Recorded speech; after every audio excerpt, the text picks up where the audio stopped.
Hello, hai, Assalamualaikum. Nama saya adalah Nur Hafiza binti Abu Jahal. Saya merupakan pelajar semester 6 dari kursus pengajian Geografi Bandar HCM 3043. Hari ini saya akan bercakap tentang tajuk ataupun tema tugasan yang telah saya dapat, iaitu Bandar Pintar ataupun Smart Cities. Jom. Okey, ini adalah merupakan gambaran peta minda ataupun mind map yang saya telah hasilkan, dan kita start dengan definisi dahulu, iaitu apakah bandar pintar. Okey, bandar pintar ini apabila kita kategorikan dia, terdapat 4 ciri ataupun perkara penting yang perlu kita bayangkan untuk menggambarkan apakah bandar pintar ini sebenarnya.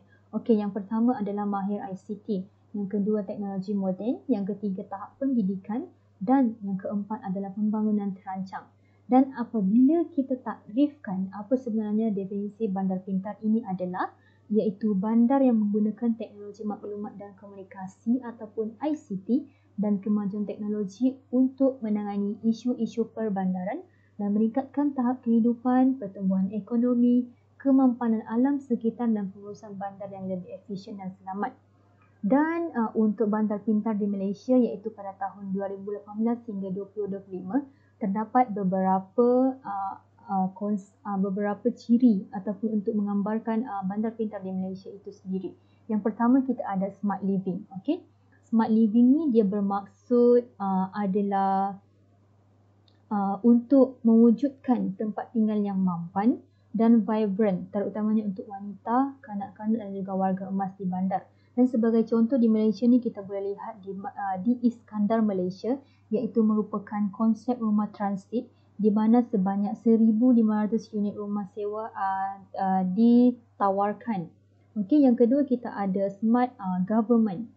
Smart government ni dia berfungsi untuk meningkatkan perkhidmatan kerajaan kepada orang ramai yang merangkumi aspek penyertaan awam. Okey, kita boleh lihat sebagai contoh di PJ Smart Center di mana ia berfungsi bagi menguruskan dan memantau bandaraya PJ dengan lebih cekap dan juga efisien. Yang ketiga kita ada Smart Economy. Smart Economy dia berfungsi untuk mewujudkan daya saing, peluang ekonomi yang inovatif dan berbagai untuk disediakan untuk cabaran dan peluang globalisasi ekonomi. Dan sebagai contoh di mana kita boleh lihat di Malaysia ni adalah di Smart Putrajaya Cashless, di mana ia memudahkan urusan perniagaan menggunakan QR Pay dengan kerjasama bank muamalat. Yang ketiga kita ada Smart Environment, di mana ia berfungsi untuk mewujudkan persekitaran yang mampan melalui mengurangkan pelepasan gas rumah hijau, gaya hidup rendah karbon dengan memberi tumpuan kepada kecekapan tenaga boleh diperbaharui dan juga teknologi hijau.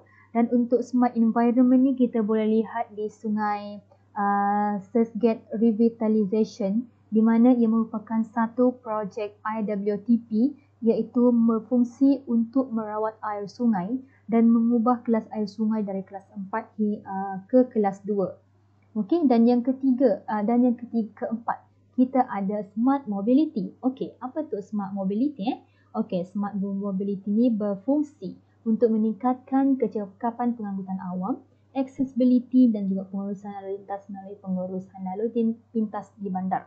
Dan untuk smart mobility ni kita boleh lihat di Malaysia ni sebagai contoh bas Smart Selangor. Okey, dia merupakan perkhidmatan bas dan wifi secara percuma di 12 pihak berkuasa tempatan di negeri Selangor. Dan yang keempat, kita ada smart people. Smart people ni apa? Smart people ni pula dia berfungsi untuk meningkatkan cara hidup penduduk bandar, modal insan yang tinggi, pekerjaan pengetahuan, indeks pembangunan manusia yang tinggi, fleksibel dan berdaya tahan terhadap keadaan yang berubah-ubah. Dan smart people ni kita boleh lihat sebagai contoh adalah free wifi. Dan akhir sekali adalah smart digital infrastruktur yang merangkumi seperti LOT, AL dan juga smart grid. Seterusnya, kita ada contoh beberapa tempat di Malaysia yang boleh dikatakan sebagai bandar pintar. Yang pertama adalah Kuala Lumpur, Putrajaya, yang ketiga adalah Iskandar, Malaysia, dan juga yang keempat adalah Selangor. Okey, untuk implementasi projek bandar ini, dia terdapat 4 fasa. Yang pertama adalah kita kenal pasti apa tu isu dan juga cabaran pengekalan. Okey, di mana yang kedua pengakalan isu dan juga cabaran. Dan yang ketiga kita ada project implementation briefs ataupun dikenali sebagai PIBS. Dan yang terakhir kita ada pelaksanaan projek. So keempat-empat ini merupakan fasa yang perlu diimplementasikan untuk mewujudkan satu projek bandar pintar.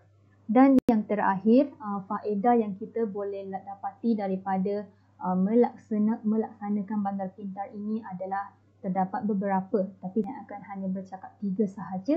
Yang pertama iaitu tahap kualiti hidup masyarakat akan meningkat, di mana akan banyak peluang pekerjaan disediakan kepada semua golongan masyarakat.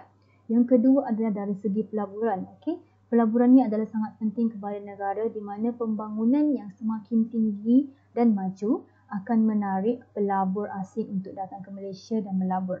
Dan yang terakhir, alam sekitar, di mana mengurangkan masalah alam sekitar. Di mana salah satu konsep bandar pintar ialah mementingkan aspek alam sekitar. So, itu sahaja untuk penerangan bandar pintar ataupun Smart Cities Malaysia daripada saya.